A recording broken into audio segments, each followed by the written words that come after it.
What up, what up, what up, what up, what up, what up? Crypto Warriors, it's Sergeant Crypto back at it again. Today is April 17th, Wednesday, April 17th, 2019. The world ultimately will have a single currency. The internet will have a single currency. I personally believe that it will be Bitcoin. Jack Dorsey, CEO of Twitter and Square and the Cash App. Let's get into it. I personally believe as well that Bitcoin will become a world reserve currency. Maybe not just the world reserve currency, but one of them, just like the US dollar. Let's get into it, man. Afghanistan, Tunisia, Uzbekistan, and Bitcoin. Asia Times originally reported the trend April 17th, referencing recent statements at this week's World Bank and IMF, the International Monetary Fund, spring meetings held in DC. Afghanistan, Tunisia, and Uzbekistan are currently mulling the possibility of a Bitcoin bond, all three interested in the instrument's potential to help out critical sectors of the economy. This is coming out of the Bitcoinist.com. For Afghanistan, a bond could be tied to metals, specifically the country's $3 trillion lithium industry. Despite being set for expansion due to a shortage of lithium, Afghanistan remains stifled when it comes to borrowing due to international restrictions. And this is how we will get more adoption for Bitcoin. The answer, Asia Times paraphrases Central Bank of Afghanistan Governor Khalil Sadiq as saying, lies in crypto solutions such as Hyperfabric.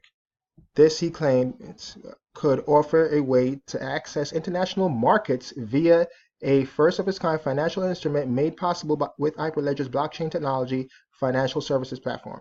So he's going to basically tie this here, all the lithium reserves that they have in Afghanistan, to the blockchain, and basically go around the sanctions and the international restrictions being placed on Afghanistan currently. We see that right now, and we're going to bring it back down to the local level. We see that right now when it comes to remittances.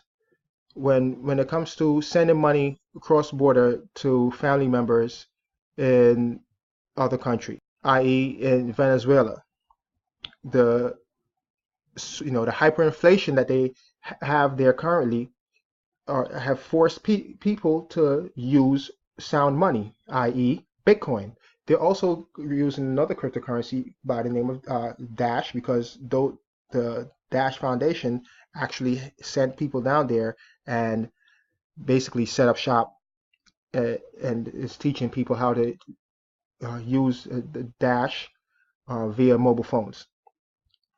However, we see that even in Venezuela, they started off trying to force the people to use their own cryptocurrency, the petro, which was tied to oil. And then, they try to tie another cryptocurrency to the other natural resources that's found in Venezuela.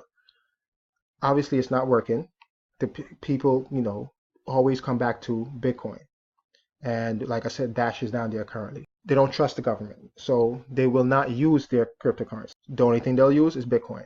So it's to the point now where the Venezuela government are forced to basically say, hey, we will accept Bitcoin and Litecoin as a form of remittance officially, and as a form of currency officially in our country. All right, so there you have it. It all comes back to Bitcoin because of the trustless nature of Bitcoin. Now we're seeing that 3 other nations are basically trying to use Bitcoin because it is not issued by an entity like a government or a central bank. However, they could still use the blockchain of Bitcoin, and with the Hyperledger blockchain tied in together, I'm not super technical here, but basically tying it in together and having some kind of not open source, but having a brain fart here, but whatever, where you can see it, a transparent system where you can see that it's tied to the lithium industry, the $3 trillion lithium industry, and being able to just have commerce, man. Do business on a worldwide scale without having to worry about sanctions. All right, we see the same thing, in Tunisia, and they're talking about tying it to their cotton industry. All right, and the same thing in Uzbekistan. Meanwhile, a Bitcoin bond can end. No, this is Uzbekistan was the one with the cotton futures. Which one is Tunisia? Tunisia wants to use it for boom, boom, boom. Just declared Bitcoin Hyperledger indicated. Oh, remittances. Here we go. Offers central banks an efficient tool to combat money laundering, manage remittances, fight cross-border terrorism, and limit gray economies. They're trying to have control of their borders, and the money's coming in and out of their borders. But what they don't realize is once they start using Bitcoin and accepting it officially, we could also see what they're doing. All right. But Christine Legrand here, the IMF chief executive, right, or the director, managing director, she's saying to be cautious and not rush into it. And it's because I think that it's because Bitcoin is so open, right? Blockchains are so open and so transparent. These people are used to their secrecy, man. Okay, but I definitely think that it is great news that we have 3 different countries like saying, hey, they're having their central bank officials saying we need to do something here to help our economies, and your fiat money isn't cutting it anymore. All right, the US dollar isn't cutting it anymore. The hyperinflation of our own fiat currencies isn't cutting it anymore, and we're going to start using Bitcoin and blockchain technology to help us out. That's great news. I think maybe 2 years ago, news like this would have spiked the price of Bitcoin.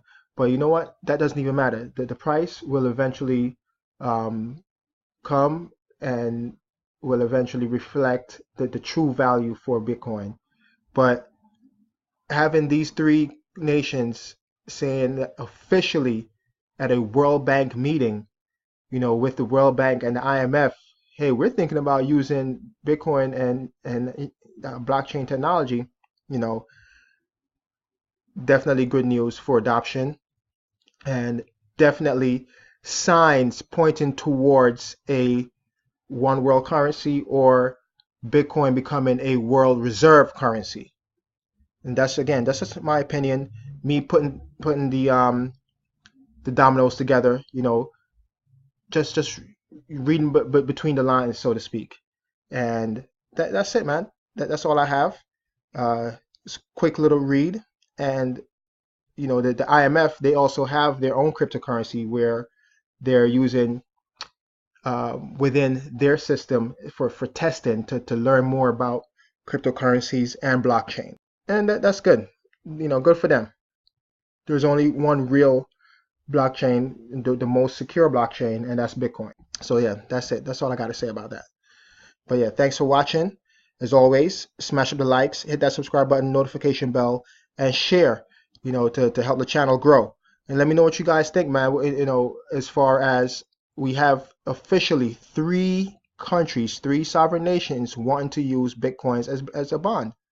What do you think? I definitely think it's a good thing, and it will definitely help with adoption of Bitcoin or cryptocurrencies worldwide. Thanks for watching, and I'm out. Peace.